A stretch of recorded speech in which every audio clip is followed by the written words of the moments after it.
better when you lose any shadows. One of the reasons why we can see anything here today is because of shadow and because of contrast. And if you lose your contrast or lose shadow, you actually have no references. And that's really what whiteout's about. One of the best examples of whiteout, and if you read your notes there that in the briefing that we've got for you, there is a very extensive write-up in there on whiteout. So I'd encourage you to read that. But if you think of whiteout as like being in the middle of a milk bottle, try and look out. There is no shadows, there is nothing there to give you contrast. The rest of the crew are also briefed on their requirements and responsibilities during the flight. It has quite a high neck around a cover around the neck area, because you lose about a third of your body heat out of your head and your neck area. These sightseeing flights to Antarctica are unique, and because of this, many special requirements must be met with regards to the environment. This is controlled by the Australian Antarctic Division. There were conditions attached to our approval of the environmental impact assessment, and they related to the height, particularly over areas, sensitive areas where wildlife might be present, to ensure that noise would not impact on the wildlife, and that restriction was set bearing in mind research on the impact of noise on wildlife in Antarctica. And we also were concerned to ensure that the amount of fuel was dispersed at a level which would not impact on the wildlife. With all requirements met, we're ready for takeoff.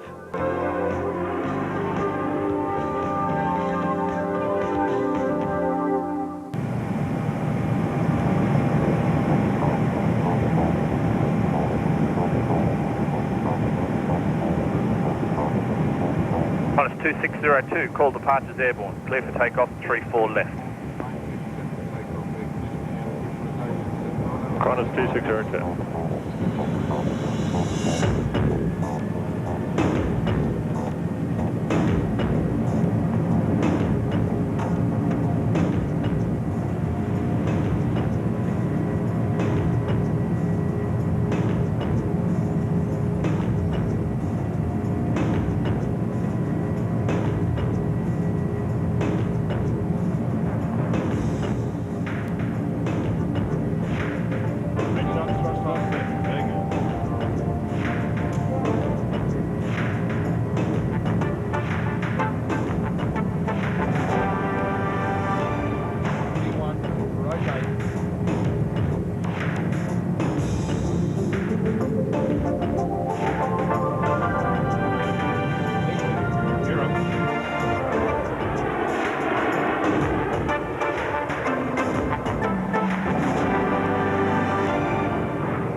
Identified and cancel speed restriction.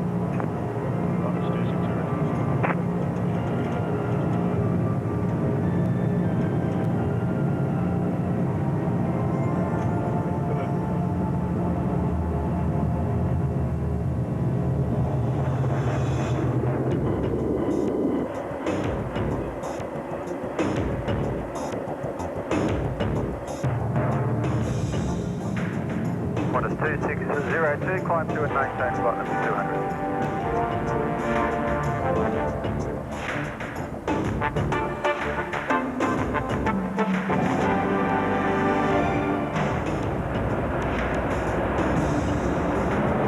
So we're airborne on flight 2602 en route to Antarctica. Today we're under the command of Captain Ian Lucas. Now, he's General Manager for 747 operations and he's also Deputy Chief Pilot for Qantas Airways. Beside him is Jeffrey McInnes, who's one of Qantas's First Officer Management. Now, Ian, can you give us just a quick rundown of some of the features of the aircraft? Yes, Paul. If we start from the back of the cockpit here, basically all we have is circuit breakers. They look impressive, but really they're no different to having the fuses you have in your light system in your house. They have a fuse for each electrical system. As you can imagine, there's a lot in the aircraft, and we don't normally get involved in those in day-to-day. They're more of an engineering work. When we move into the overhead panel here, we've got the area broken up into buttons that we use, mostly pre-flight, the odd one we use in flight, but they're basically for different systems. We start on the side over here, we've got all the electrical system up on the top of the panel here, hydraulic system, into the centre here, fuel system, some start switches, fuel dumping system, over at this side air conditioning and pressurisation, and we've got a few other things like lights along the top of the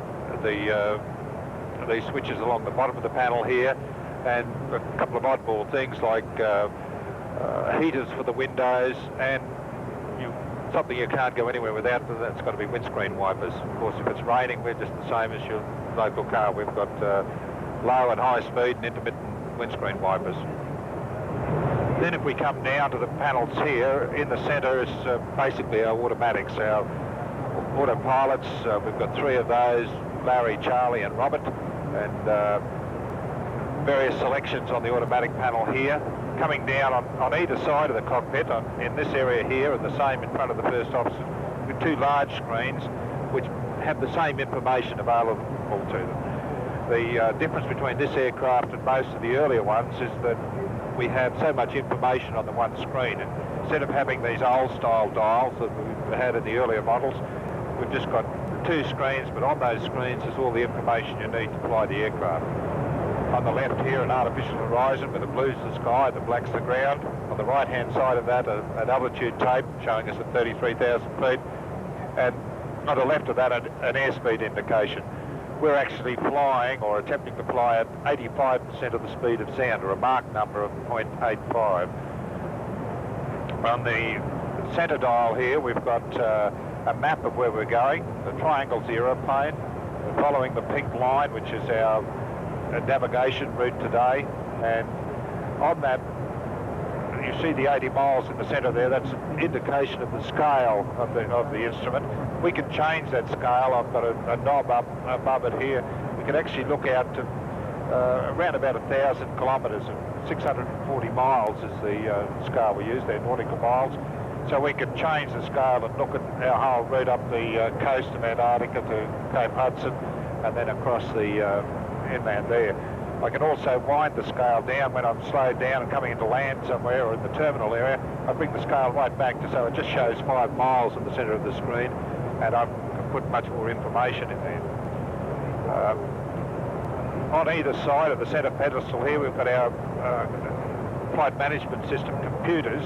These are really a computer that contains all the performance information of the aircraft. We could ask the performance computer, after we put in the weight of the aircraft before we depart, it monitors the amount of fuel we burn and our weight reduces. It tells us what our optimum altitude is for cruise. It tells us, if we were talking before about losing an engine, if we lose an engine, we select a button here and it'll tell us our optimum altitude with the engine out.